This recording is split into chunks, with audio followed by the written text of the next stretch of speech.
The night road stretched like a black ribbon, dust softening under the tires. His headlights cut through nothing but dry air and gravel spit. The man leaned forward over the wheel, jaw clenched, eyes heavy. His lips moved without rhythm, muttering fragments to nobody. Should have stayed home. Should have locked the door. Should have burned it all. He gripped the wheel tighter. They don't forget. Never forget. Never forgive.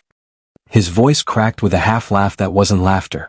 He tapped the radio knob, static jumped, voices crackled, died. He muttered louder. Empty roads. Empty towns. Empty hands. That's what they left me. The truck jolted over a rut, bottles clinked against the floorboard, glass rolling near his boots. He cursed under his breath, nudged one with his heel but kept driving.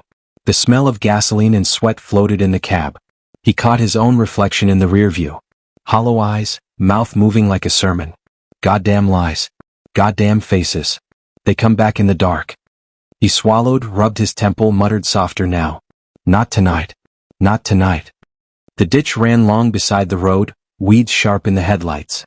Then he saw them. 3 shapes. Small. Bare feet sunk in mud. He slammed the brakes so hard the glass bottles clattered and broke. The tires screamed, gravel sprayed, the truck swerved sideways before stopping. His breath rattled. Hands shook on the wheel. The kids didn't move. Just stood there watching. A boy in the middle. 2 girls on either side. None older than 12. He opened the door slow, the creak hanging in the silence. What the hell? His boots hit the gravel. He squinted into the beam. You lost. The boy said nothing. Where's your folks? His voice carried too sharp. The smaller girl tilted her head. Ain't got any. He froze. The wind cut across the road. What do you mean you ain't got any? The boy finally spoke, voice flat. We're waiting. For who? The boy didn't answer. The man stepped closer, unease clawing in his gut. It's late. You can't be out here.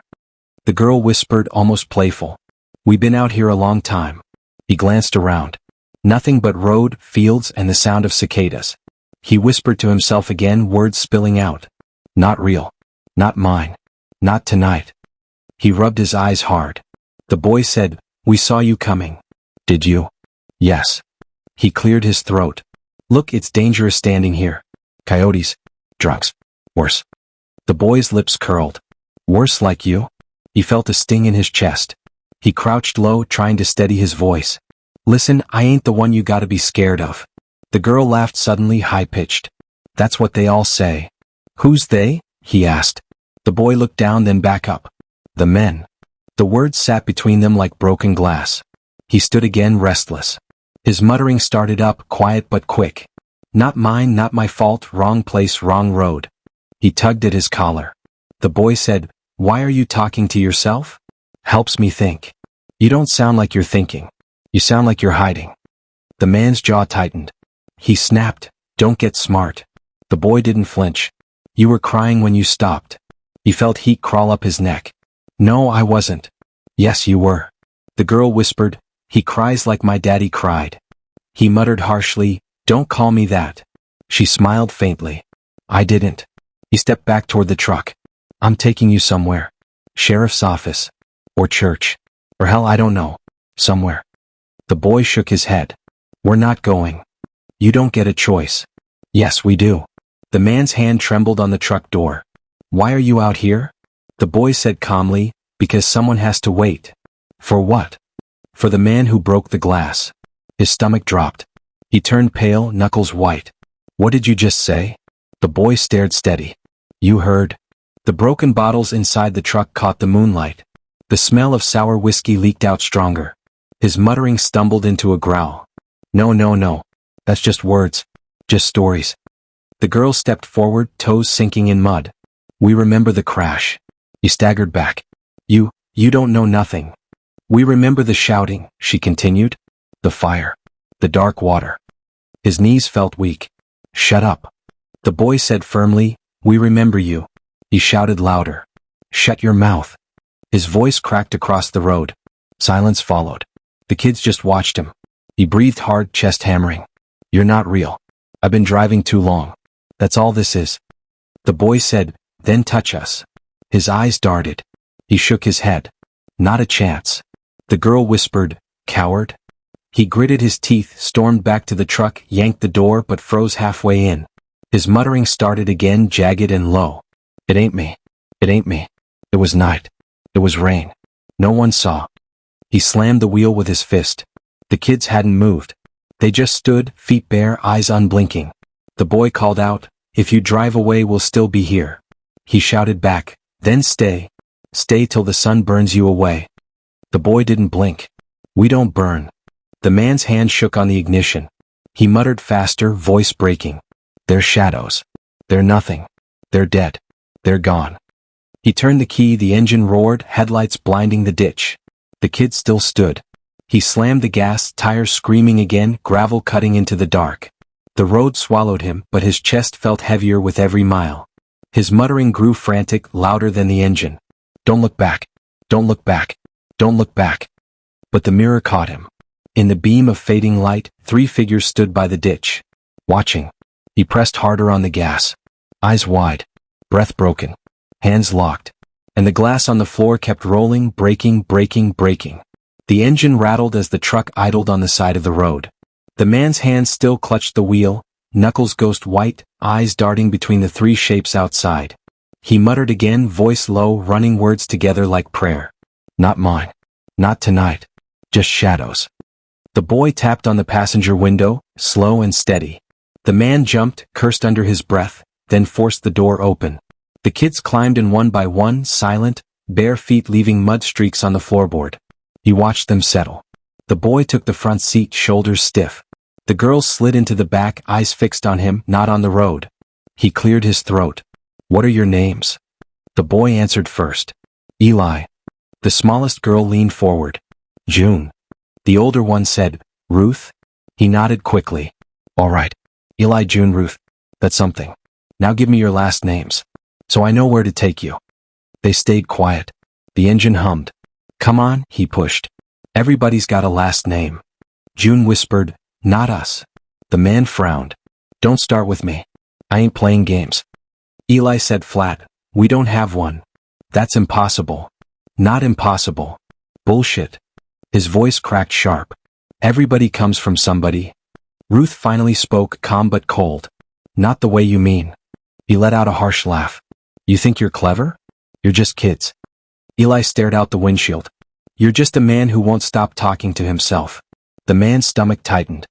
He gripped the wheel harder, muttered again under his breath, "Faster now. Don't listen. Don't answer. Just drive."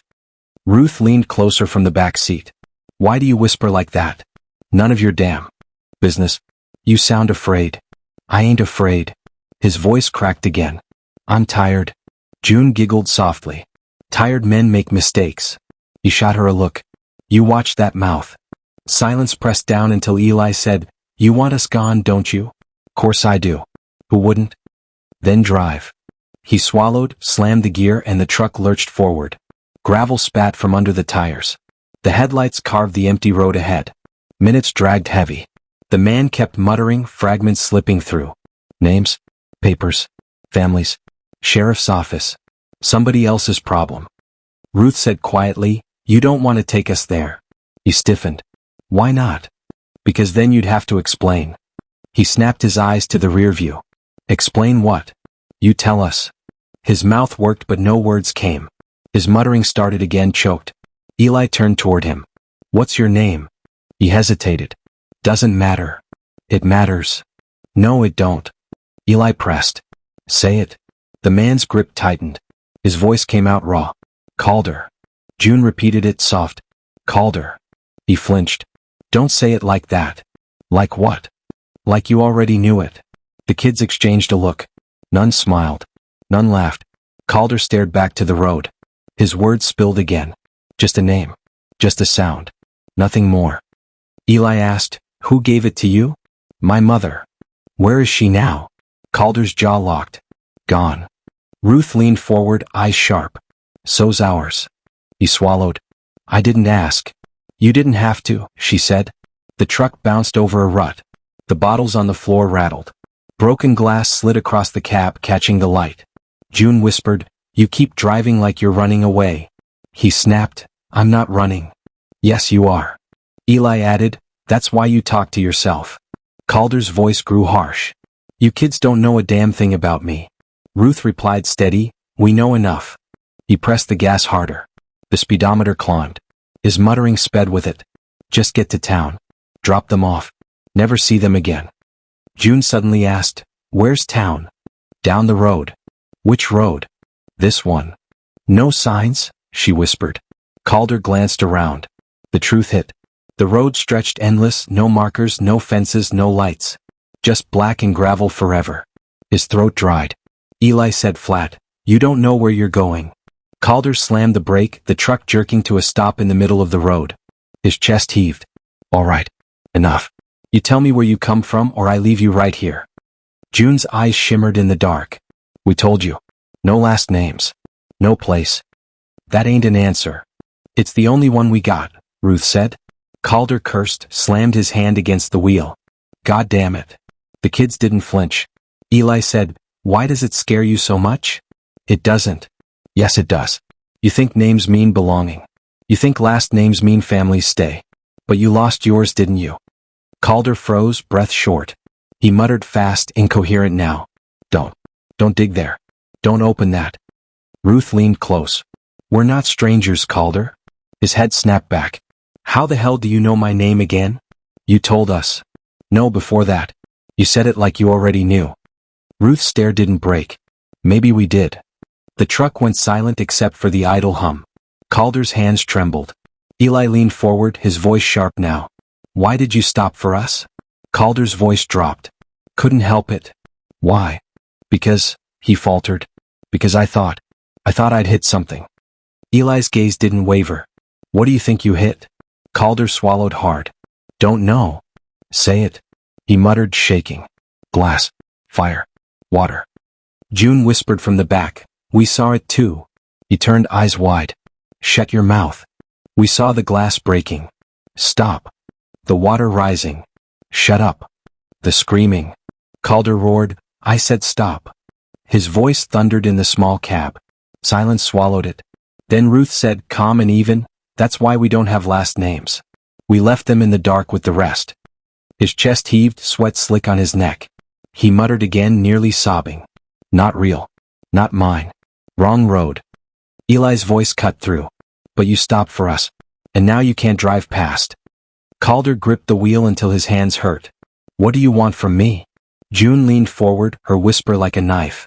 The truth. The road stretched endless before them. The truck hummed, headlights carving nothing but dust and night. Calder's muttering filled the cab again, faster, louder, until it tangled with the rhythm of their breathing. Eli stared at him, unblinking. Ruth's eyes stayed sharp, steady. June smiled faintly in the dark. And none of them gave a last name. The truck rolled slow through the gravel path, tires crunching on stone, headlights brushing across weeds that had grown too tall. Calder gripped the wheel, muttering again under his breath, almost chanting. Not here. Not now. Don't open. Don't remember. The farmhouse appeared in the dark like a husk. White paint stripped away, roof sagging, windows clouded. A place abandoned by time but not by memory. He killed the engine. Silence fell heavy. The kids stared through the glass. Ruth asked, you live here? Calder's voice cracked. Sometimes. Eli pressed. Alone? Always. June whispered, it looks sad. Calder snapped, houses don't feel. They just rot. They climbed out, bare feet sinking into the dirt. The door creaked when he opened it. The air inside carried the scent of dust, rust, and something older, like grief baked into wood.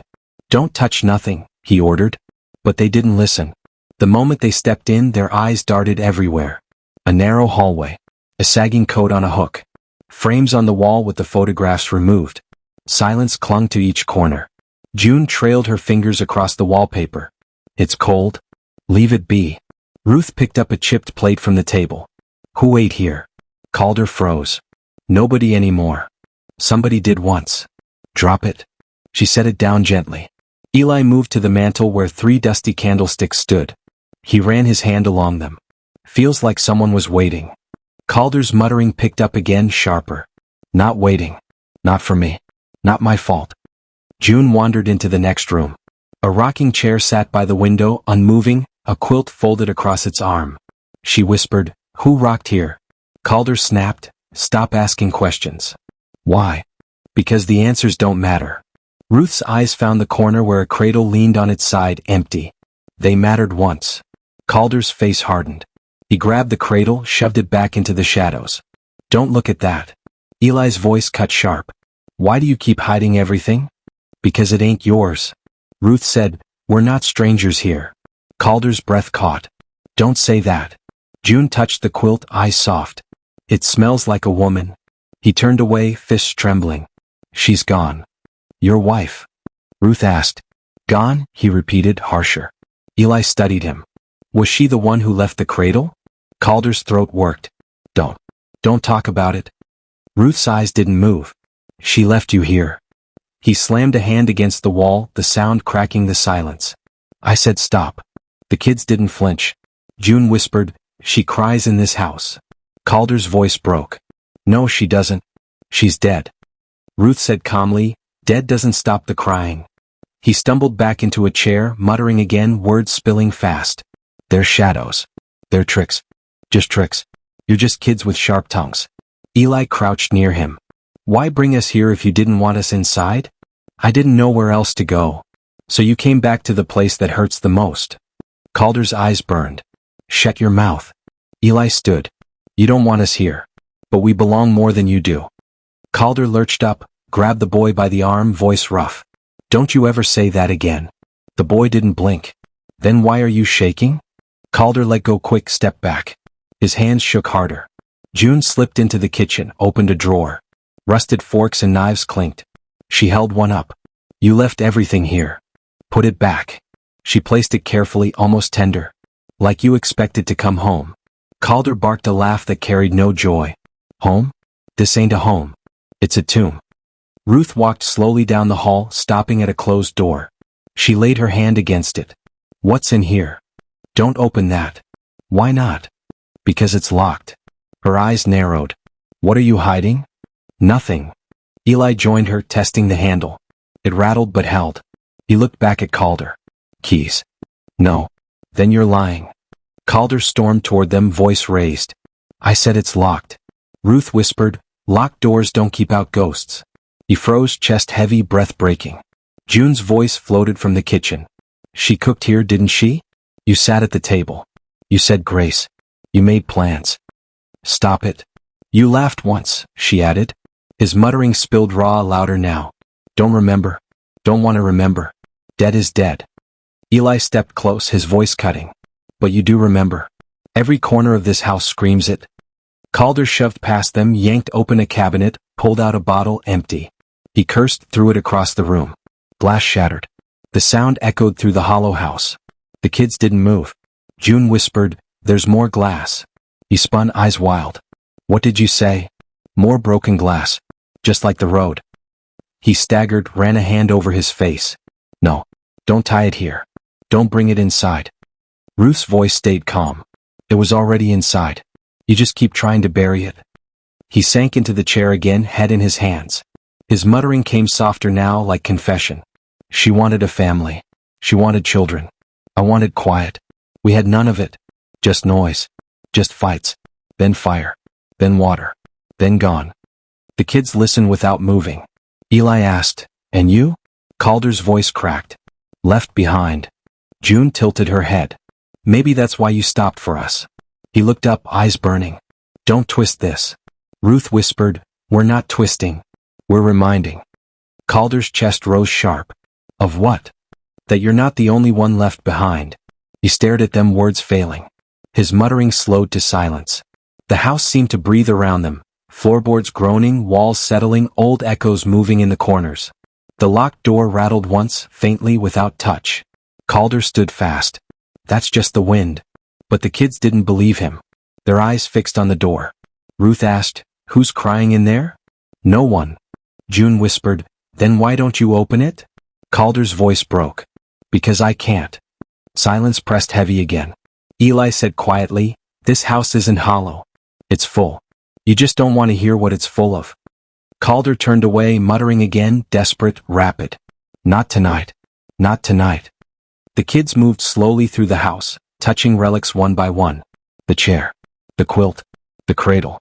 The walls. Each touch pulled more silence into sound. And Calder sat frozen in the center of it all, hearing every sound like it was new, like it was alive. Morning came thin and gray. The farmhouse sat heavy under it, its windows dull, its silence broken only by the creak of boards as Calder paced the front room. The kids were scattered through the house like shadows. Eli staring out the window, Ruth tracing lines in the dust, June curled in the rocking chair, humming a tune without melody. Then came the knock. Art. Repeated. Calder froze. His muttering started again, harsh and low. Not today. Not him. Not now. Eli looked back. Who is it? Calder swallowed. Nobody. The knock came again, louder. June whispered, somebody? He stepped to the door, pulled it open. The sheriff stood there. Broad shoulders. Uniform faded. Badge pinned sharp to his chest, gleaming against the dull of everything else. He didn't smile. His eyes scanned quick, Calder, then the hallway behind him. Morning, the sheriff said flat. Calder's throat tightened. Morning. You weren't in town last night. Didn't know I was supposed to be. The sheriff's eyes narrowed. Funny thing. Folks said they saw your truck on the North Road. Calder shrugged. I drive. Middle of the night? Couldn't sleep. The sheriff leaned past him, peering into the dim house. And now you've got company. Calder stiffened. They're just kids. Yeah, the sheriff said slowly. Kids I don't recognize. From families I don't know. Ruth stepped forward. We don't have families. The sheriff's gaze sharpened on her. Everyone's got a family. Not us, she answered calm. June whispered from the chair, we told him already. The sheriff's jaw worked. Told him what? That we don't have last names, Eli said. The sheriff turned back to Calder. That true? Calder's voice came rough. That's what they say. The sheriff studied him long. You believe them? Calder muttered, doesn't matter what I believe. It matters to me. Why? Because stray kids mean trouble. Paperwork. Questions. Missing posters. Judges breathing down my neck. Calder's hands curled. Then take them. The kids went still. The sheriff raised a brow. You want me to? Calder's voice cracked. They ain't mine. Ruth spoke sharp. We're not his. But we're not yours either. The sheriff turned to her. I'm the law here. That means everything in this county falls under me. Eli's eyes locked on the badge. That little piece of tin says so? The sheriff smirked. That little piece of tin's the only thing keeping order. June whispered, order's just another word for fear. The sheriff's eyes narrowed. What did you say? She didn't repeat it. Calder muttered harder now, words slipping out like static. Don't push him. Don't rile him. Not here. The sheriff snapped. You talk to yourself more than you talk to anyone else. You think I don't hear it? Folks in town say you're cracked. Calder's voice shot back. Maybe I am. Maybe's not good enough when kids are involved. They showed up on the road, Calder said sharp. I stopped. That's all. The sheriff's gaze stayed steady. Why stop at all? Calder's jaw clenched. Because I saw them. Plenty of men wouldn't. Well, I did. Maybe you were looking for something, the sheriff said slow. Calder snapped, watch your mouth. The sheriff smirked again. I always do. Silence pressed until Ruth asked, what are you really afraid of, Sheriff? His eyes cut to her. Excuse me? You act like you care about paperwork, judges, town gossip. But that's not it. You don't like us here. Damn right I don't, the sheriff said. Why? Ruth pressed. He didn't answer. Eli stepped forward. Because we don't belong to him. Or you. And that scares you. The sheriff's hand twitched near his belt. You kids are mouthy. Truth makes people nervous, Eli said. Calder hissed low. Stop it. Stop talking. The sheriff ignored him. You think you can just walk into this county? Claim no name, no family, no past? Not on my watch. June's voice floated soft. What about Calder? He's got no future. You don't lock him up. The sheriff turned back sharp. You shut that one up, Calder, before I do. Calder's chest heaved. Don't touch them. The sheriff smirked again. So you care now? I don't, Calder snapped. I just don't want your hands in it. The sheriff leaned closer, voice low. You always were trouble. Drunk, bitter, hiding out here with ghosts. Now you bring strays under your roof. Makes folks wonder. Calder's muttering cracked out. Let them wonder. The sheriff straightened. I'll be back tomorrow. And you'd better have answers. Names. Places. Something I can write down. And if I don't? Calder asked. The sheriff tapped the badge. Then the law decides. Not you. He turned to leave, boots heavy on the porch. His truck growled to life outside. Silence filled the farmhouse again. Calder sagged against the doorframe, muttering, almost shaking. He'll come back. He'll come back. He won't stop. Eli said, he's afraid of us. Calder snapped, no, he's not. He's just doing his job. Ruth answered calmly, then why did his hand hover on his gun? Calder's muttering stuttered, stopped. He had no reply. June rocked in the chair, whispering, the badge shines like broken glass. Calder turned away, fists trembling. The farmhouse walls groaned. The silence returned, heavier than before. The fire snapped in the hearth, wood crackling slow, shadows cutting across the room. The table sat uneven, plates chipped, forks mismatched. Calder moved stiffly, setting down bread gone hard, beans boiled too long, a pitcher of water. He muttered as he worked, sharp and low. Not a feast. Just food. Just enough. The children watched. Eli sat across from him, back straight, eyes steady. Ruth beside him, quiet, her fingers folded neat. June at the corner, leaning against the table, small hand brushing the quilt she dragged everywhere. Calder dropped into his chair. Eat. Eli didn't move. You first. Calder frowned. Why? Because you don't trust us. Calder barked a laugh with no humor. You think I believe you'd poison my beans? Eli didn't blink. I think you don't know what to believe. Calder muttered, tore a piece of bread, chewed hard. He swallowed rough, then shoved the plate forward. There. Now eat.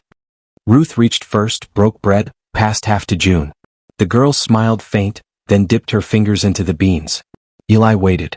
He studied Calder with each slow bite. The fire popped. Silence stretched. Calder stared at his plate, muttering again. Not family. Not mine. Just mouths to feed. Eli cut in.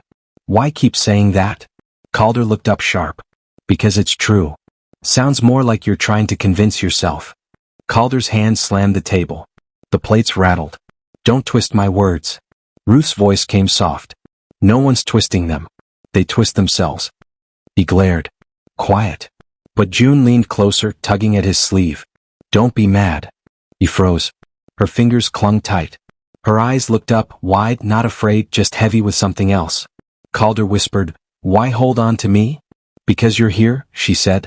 He turned away, muttering harsh again. Not for long. Not forever. Eli broke the silence. Do you even remember how to sit at this table? Calder's jaw clenched. I remember enough. Then tell us. No. Tell us who used to sit here, Eli pressed. Calder rose halfway from his chair, anger sharp in his eyes. That's none of your business. Ruth said steady, it is. You brought us here. You fed us at their table. He sat back hard. His muttering turned raw. Dead. All dead. No names left. June whispered, that's what they say about us too. The fire hissed. Smoke curled low. Calder rubbed his face, sweat on his brow despite the chill. Eli leaned forward. You can't bury it. Not with bread. Not with ashes. Calder snapped, shut your mouth. You keep saying that, Eli replied. But you never make us. Ruth's voice cut calm through the tension.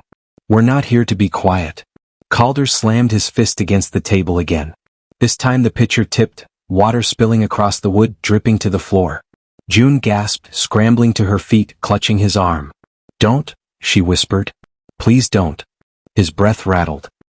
He looked at her small hand gripping him, her face tilted up with something close to trust. His anger cracked. He muttered softer now. Why cling to me? Why trust me? Because you stopped, she said. His chest tightened. He couldn't answer. Ruth broke in, voice sharper. She clings to you because she's too young to see. But I see. You're a coward. Calder snapped his head toward her. Watch your tongue. You drink, she said. You hide. You talk to yourself instead of to anyone else. You live in a house full of ghosts, too scared to open the locked door. Coward. Calder shot up from his chair. His shadow loomed tall against the wall, firelight bending around him. Say it again. Ruth didn't flinch. Coward. His hand trembled at his side, half raised, half fallen. June clung tighter. Don't. The fire popped again. Silence wrapped around them. Calder lowered his hand slow, sat back down, face pale, voice broken. You don't know me. Eli answered, we know enough. Calder muttered rough. You know nothing. Nothing but roads and shadows. Ruth leaned closer. We know loss. That makes us kin whether you like it or not. Calder's eyes burned. I didn't ask for kin. You think we did? She snapped back. The room stilled. The only sound was the fire eating at wood, crackling like bone. Calder dropped his head, hands covering his face. His muttering came soft again. Not father. Not family. Just a man left breathing. June crawled into his lap without asking. She pressed her head against his chest. He stiffened, then froze, not pushing her away. Why do you hold on? He whispered again. Because it's warm here, she said. His breath stuttered. He let her stay. Across the table, Ruth watched, her face unreadable. Eli's gaze didn't soften. The firelight flickered shadows against the wall. Ash drifted up the chimney. The bread sat half-eaten, beans cooling. Calder whispered into June's hair. I can't keep you. She whispered back. But you already do. His muttering returned, broken, almost prayer. Not forever. Not mine. Not safe. Eli spoke steady, cutting through it. You think safety lives here? It doesn't. But truth does. That's what we came for. Calder looked up, eyes hollow. What truth? Ruth answered. The one you keep burying. The fire roared louder for a moment, sparks leaping. The silence that followed was thicker, heavier, filled with something unsaid. Calder's hand rested on the child in his lap, but his eyes never left the other two. He muttered once more, barely audible. Bread and ashes. That's all that's left. No one answered. The fire did all the talking. Morning bled pale across the fields. Dew clung to weeds, the grass whispering with the first stir of wind. The house sat behind them, quiet but watching. Ruth walked slow, her bare feet sinking into soil. The others stayed inside. Calder leaned against the porch rail, eyes locked on her. She moved toward the far edge of the field, where the ground dipped. A circle of stones jutted from the earth, old mortar crumbling, a slab of rusted iron set heavy across the top. The well. Calder's muttering began, sharp. Not there. Not that. Turn back. Ruth didn't turn. What's under it? He stepped off the porch fast, boots cutting. Through wet grass. Nothing you need to know. She touched the iron lid. It burned cold against her hand. Feels like something. Ruth? His voice cracked hard. Get away. She looked at him calm. Why's it sealed? Because I sealed it. Why? He stopped short of the well, breathing rough. Because what's buried should stay buried. Her eyes narrowed. What's down there?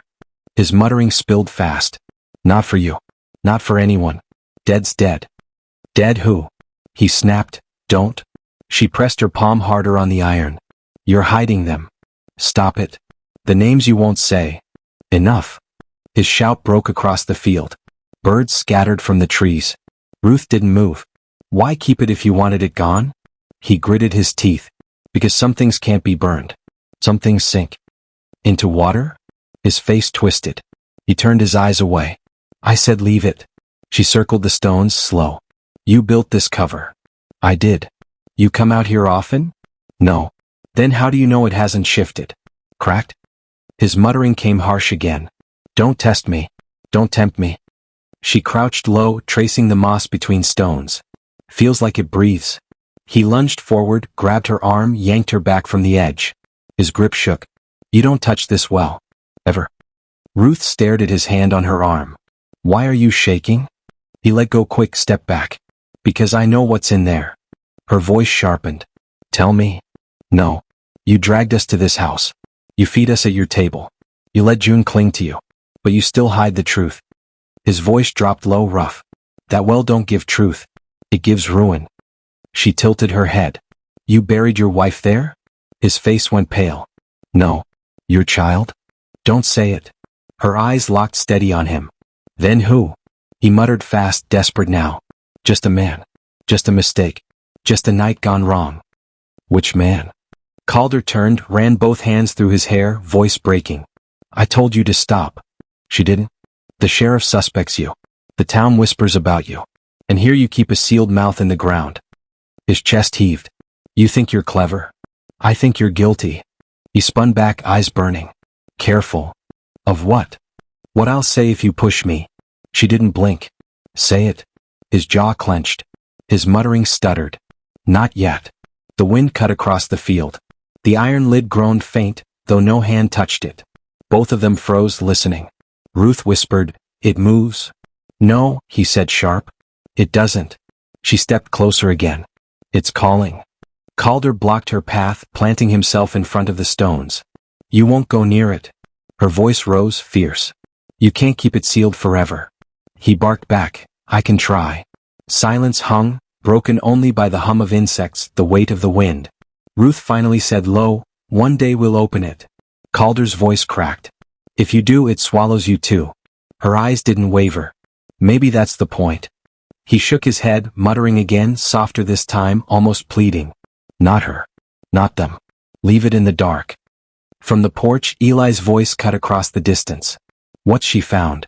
Calder shouted back. "Nothing." Ruth answered louder. "Everything." Eli started down the steps. June followed, clutching her quilt. They walked toward the field, slow, curious eyes fixed on the circle of stones. Calder spread his arms wide, blocking the well. "Stay back." Eli asked, "What is it?" "Old hole," Calder snapped. "Dry. Empty." Ruth said steady, "Lies?" Eli's gaze narrowed. "Then why guard it like treasure?" Calder's voice shook. "Because it's not treasure. It's the opposite." June whispered, "It sounds like water." Calder whipped his head at her. "No, it doesn't." She tilted her head. "It does to me." The iron lid groaned again. "Oh, heavy." All of them stood still. Calder muttered, eyes locked on the stones. "Stay sealed. Stay down." Eli said, "One day it won't." Ruth's voice came sharp. "And when it opens, so will you." Calder turned away from them, shoulders hunched, muttering louder, harsher, as if the words alone could keep the well closed. The wind carried his voice thin across the field. "Bury it. Forget it. Never open." But the iron groaned again, long and slow, as if the earth itself disagreed. The rain came soft that afternoon, tapping the roof like fingertips. The air inside the farmhouse smelled of damp wood and smoke gone cold. Calder had gone out to the shed, muttering about tools. The children were left to the house. Ruth searched. She always searched. Drawers, shelves, corners thick with dust. Eli followed, silent but watching. June trailed behind with her quilt, dragging it through the dirt, humming faint. Ruth stopped at the tall dresser in the back room, the one with its bottom drawer locked. She knelt, tugged, held firm. She smiled thin. Eli said, "You don't leave things alone." She looked back at him. "Why should I? He keeps too many doors closed." June whispered, "What's in it?" "Letters," Ruth said. "I can feel it." Eli frowned. "Feeling doesn't open wood." Ruth grabbed a small iron poker from beside the stove, jammed it against the drawer. The wood cracked with a dull snap. She wrenched again until the lock gave way. The drawer slid open slow, dust puffing. Inside sat a box, plain cedar, lid worn, small brass clasp. Ruth lifted it out with care. "See." Eli crossed his arms. "You'll make him furious." "That's the point." They carried the box into the kitchen.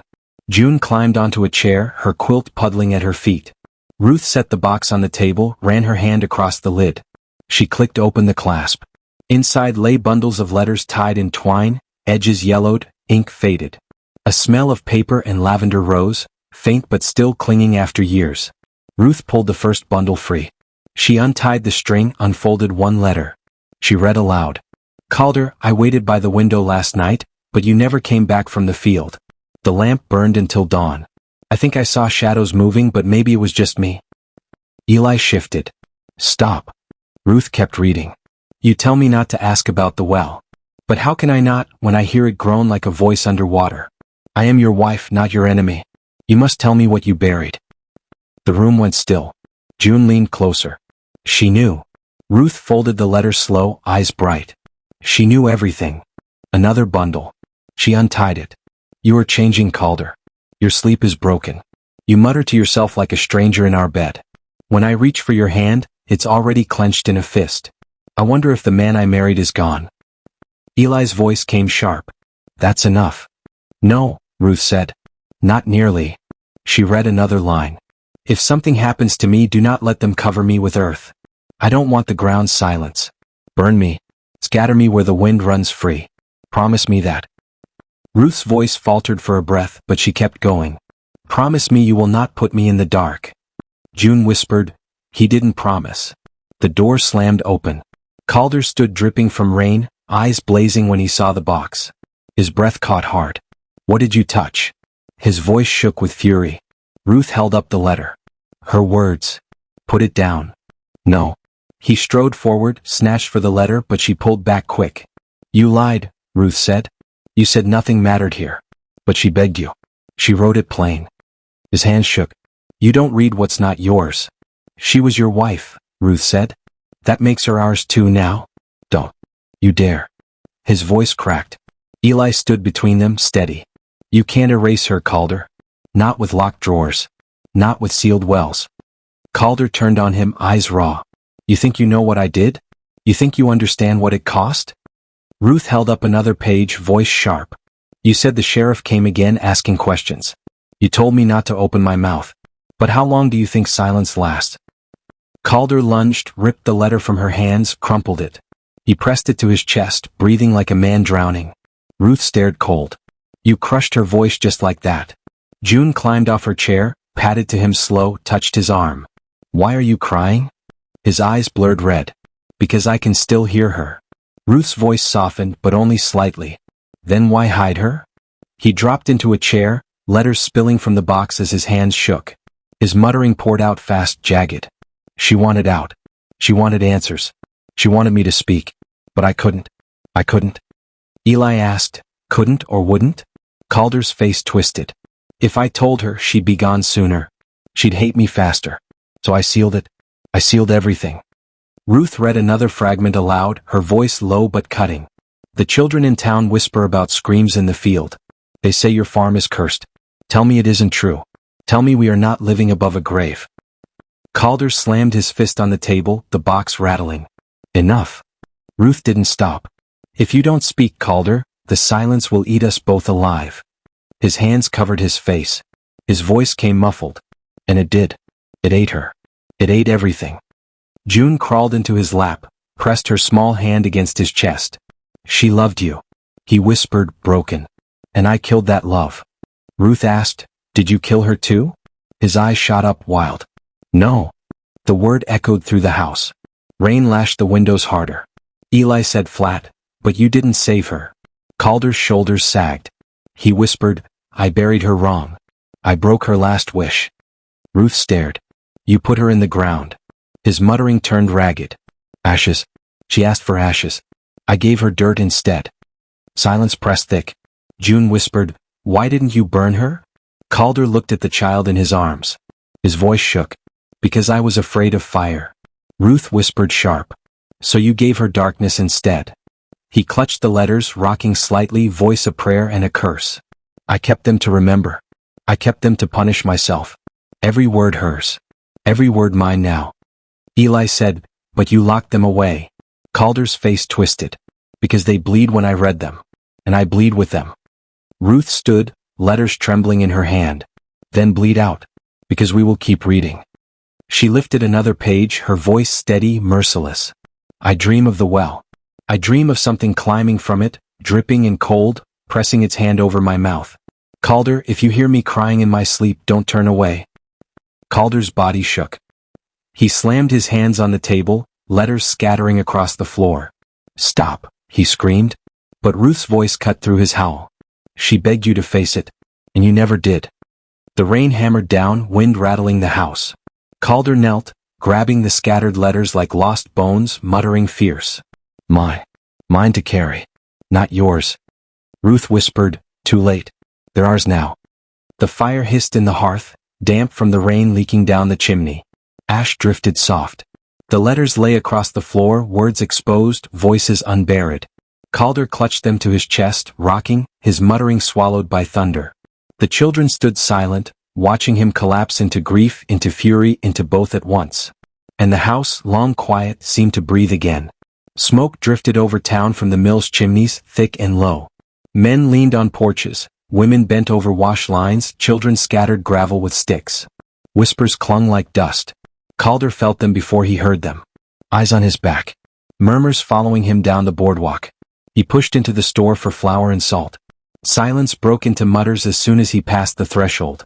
3 strays in his house. Never had children of his own. Doctor said barren. Not natural. Calder's jaw locked. He gripped the sack of flour too tight. The sheriff's boots rang sharp on the floorboards. He stepped out from the back, badge glinting dull. His eyes pinned Calder like nails. "Morning," the sheriff said flat. Calder muttered low. "Morning. You've been busy." Calder set the flour on the counter. "Feeding mouths. That's all." The sheriff leaned in. "Not your mouths." Calder's eyes flicked up. "What's it to you?" The sheriff smirked. "Town's buzzing. Man can't sire his own, suddenly hauling in strays. Makes folks wonder what kind of blood's running." Calder's teeth ground. "You watch your tongue." The sheriff didn't flinch. "You think you're owed children now? After all these years? You think you can just take them in like your father enough?" Calder's hand slammed the counter. "I never claimed to be." "Then why keep them?" Calder's voice dropped to a growl. "Because they were left, and I was there." The sheriff studied him, eyes narrow. "You were always there, weren't you? At the wrong place the wrong night. At the well." Calder froze. His muttering slipped out, sharp. "Don't speak of that." The sheriff smirked wider. "You buried enough, but dirt doesn't stay quiet. Not when bloodlines are involved." Calder snapped. "What do you know?" The sheriff leaned close. "More than you. About their mother. About why they don't carry a name." Calder's throat worked. "Tell me." The sheriff shook his head. "Not yet. But whispers spread quicker than truth. Folks say those children carry the same curse you do. Only worse." Calder hissed. "They're just children." "Nothing's just children," the sheriff said. "Not in this county. Blood tells stories whether you want it or not." Calder's fists trembled. "You want to hurt them." The sheriff's eyes gleamed. "I want to see who claims them. And it sure as hell isn't you." Calder muttered fast, broken. "Not mine. Not theirs. Just shadows." The sheriff patted his shoulder like a weight.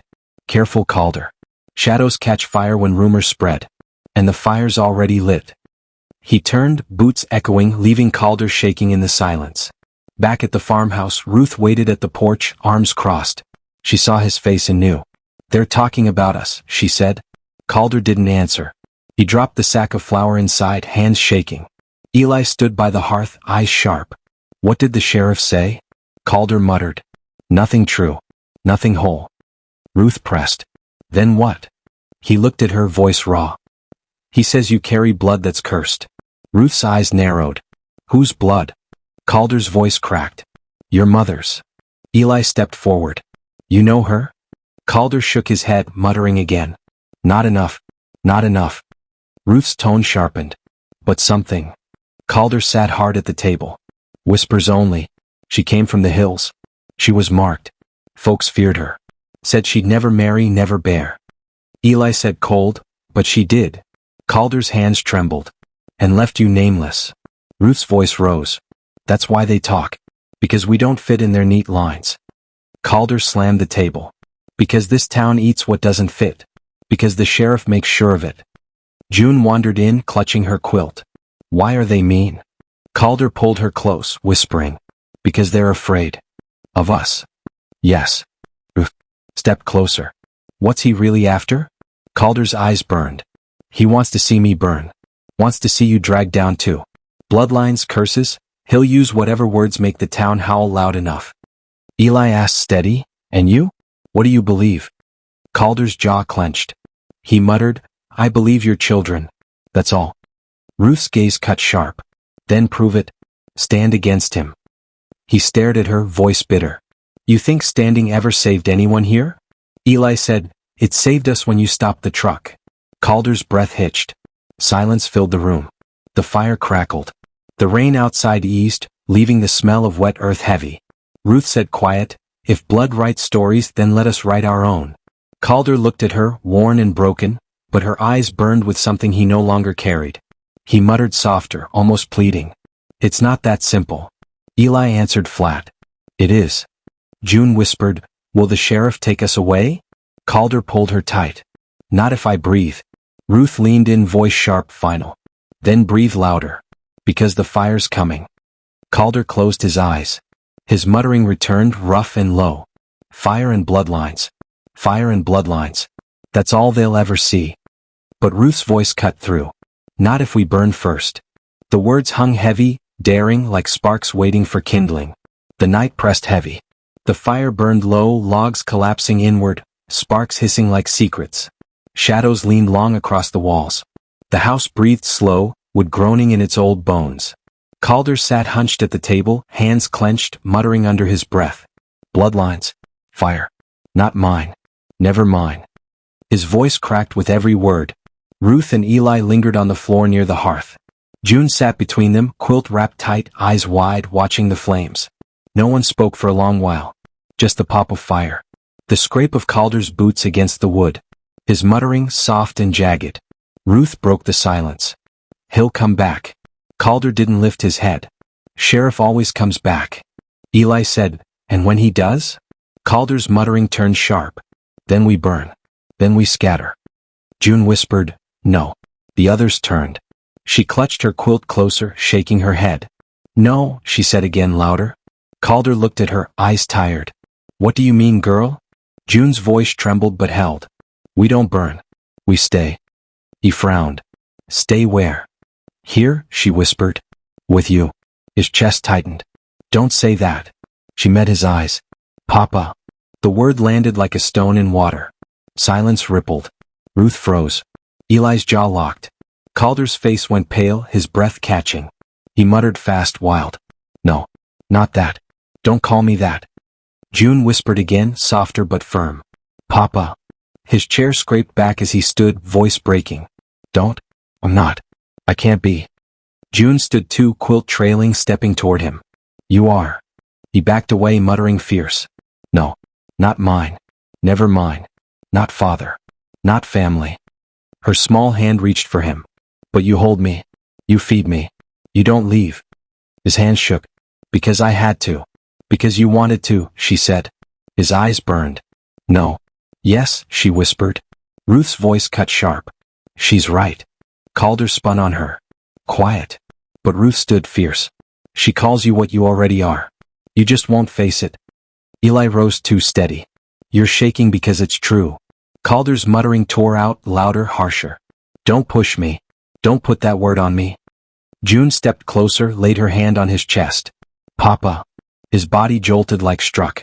He grabbed her wrist, not rough, but desperate. His voice cracked. Don't. You don't know what that means. She looked up steady. It means you don't leave me in the dark. His grip loosened. He staggered back, breath ragged. You don't understand what I've done. You don't understand who I am. June whispered, I don't care. He turned away, covering his face. His muttering spilled, broken. Not mine. Not father. Can't carry it. Can't. Ruth's voice sharpened. You already carry it. Eli added, and you're afraid it'll break you. Calder dropped to his knees, hands pressed to his head. His voice shook. It already has. June knelt in front of him, quilt slipping from her shoulders. Then let me hold the pieces. He looked at her, eyes red, face hollow. He whispered, why would you want a man like me? Because you're here, she said. His chest heaved. He reached for her without meaning to, pulled her into his arms. She pressed her head against him, small and warm. He whispered again, broken. Papa. Papa. That word's a curse. She whispered back, no. It's safe. He held her tight, rocking, muttering into her hair. Not safe. Never safe. Sheriff knows. Town whispers. Well groans. Everything falls.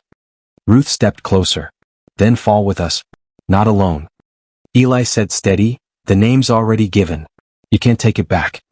Calder's voice cracked. I don't deserve it. Ruth's eyes burned. No one does. That's not the point. June whispered against his chest. You're mine now. His tears hit her hair. He clutched her harder. His muttering slowed, softened, almost prayer. Mine now. Mine now. Just tonight. The fire snapped loud, sending sparks up the chimney. The silence after felt alive, waiting. Ruth broke it. If she calls you Papa, you answer. That's all there is. Calder looked up, eyes wet. He whispered, and if I fail her? Eli's voice was sharp, unyielding. Then you fail with us. Not alone. Calder's chest shook. He buried his face in June's hair. His words came raw, trembling. Papa. God help me. Papa. June held tighter. I already do. The house creaked. The wind pressed at the shutters. The fire glowed low, painting them in red and shadow. Calder rocked, muttering softer, slower, each word like a wound. Papa. Papa. Papa. And for the first time he didn't try to stop it. The morning broke without sun. The sky hung gray, swollen with cloud, the air heavy like stormwater pressed close to the ground. Calder stood on the porch, hands tight around the rail, muttering to himself. Not mine. Not theirs. Bloodlines. Fire. Don't take them. Don't take them. His voice frayed with every word. Behind him, the children moved quiet through the house. Ruth laced her boots slow, deliberate. Eli leaned against the wall, arms crossed, eyes sharp. June wrapped herself in her quilt, dragging it behind her like a second skin. The sound came first, boots on dirt, slow and certain. Then the horse, snorting, hooves striking stone. The sheriff. He appeared at the bend of the road, badge dull against his chest, rifle strapped across his back. His horse stopped at the edge of the yard. He dismounted without hurry, eyes fixed on the house. Calder muttered harder. Not today. Not now. Not them. The sheriff's voice carried flat across the space. Morning. Calder said nothing. The sheriff stepped closer. Got a call from town. Folks restless. Whispers turn to fire if left alone. You know that. Calder's hand gripped the rail. Leave us. Can't, the sheriff said. I came for them. Ruth stepped into the doorway. We're not yours. The sheriff smirked faint. Not his either. Eli's voice cut sharp. We belong nowhere. That's the point. The sheriff's eyes shifted to Calder. You can't fix your name by keeping strays. You were born barren and the whole county knows it. These children only twist the knife deeper. Calder muttered fast, shaking. Not barren. Not empty. Just broken. The sheriff ignored him. He fixed on Ruth. Girl, you think he saves you? He buries what he can't carry. Ask his wife. Ask the well. Ruth's jaw tightened. We've read her letters. The sheriff's eyes gleamed. Then you know. Calder snapped, voice raw. Don't speak her name. The sheriff turned back to him. I don't have to. She already does from the dirt. She told them what you hid. Calder's voice cracked. Stop. The sheriff stepped closer. You killed her with silence. Now you'll kill these two. June ran onto the porch, clutching Calder's sleeve. Papa. The word hit him hard. His knees bent as if buckling. He clutched her close. The sheriff's brows rose. Papa? That what she calls you now? You stealing names as well as blood? Calder's voice broke. She gave it to me. The sheriff spat. She doesn't know better. Eli's voice rose. She knows more than you. The sheriff's gaze burned. You want truth? Your mother wasn't some wandering saint. She came from the hills, marked as cursed, lying with men who feared her and wanted her both. That's your blood. That's what you carry. And this man? He jabbed a finger at Calder. This man's nothing but a gravekeeper who can't stop digging. Calder shook his head, muttering fierce. No. Not true. Not all true. Ruth stepped forward, steady. Then tell us now. Calder's eyes flickered, wet, broken. His words stumbled. I couldn't give her children. I couldn't give her life. I gave her silence. I gave her dirt. The sheriff cut in cold. And she gave you letters that rot in a box. That's your marriage. That's your legacy. Calder's voice rose, wild. Stop twisting her bones in your mouth. The sheriff's hand fell to the butt of his rifle. Then hand them over. Better the county raises them than a muttering ghost. Calder stepped down off the porch, June clinging to him. His voice came low, shaking. You'll tear them apart. They're already torn, the sheriff said. I'll at least give them names. Ruth snapped. Names without faces. That's all you give. The sheriff glared at her. Better than being chained to a broken man who talks to walls. Calder trembled, muttering. Walls keep secrets. Children don't. Eli said steady, then let them speak. June lifted her face from Calder's chest, small voice sharp. We stay with Papa. The sheriff sneered. Child doesn't know the meaning of the word. Calder roared, sudden, broken. She knows more meaning than you ever will. The sheriff's hand lifted his rifle, not yet aiming, just the weight of threat. The yard froze. Ruth's voice came calm, steady as stone. If he surrenders us, he dies with shame. If he keeps us, he dies with us. Either way, you'll never own us. The sheriff's eyes narrowed. Careful, girl. Eli stepped forward. No. You be careful. You stir the fire, you'll choke on the smoke. The sheriff's rifle rose higher. Calder's body shifted, placing himself between the barrel and the children. His voice cracked, near pleading. Don't do this. Don't take them. The sheriff's voice was ice. Choose Calder. Surrender them and maybe you keep your own skin. Hold them and I swear you'll bleed in this dirt. The silence that followed stretched long, broken only by Calder's muttering. My now. Just tonight. Just tonight. His hands shook, holding June, his eyes wet. Ruth whispered. Choose right. Eli whispered. Or die wrong. June whispered, Papa, don't let go. Calder lifted his face. His tears burned down his cheeks.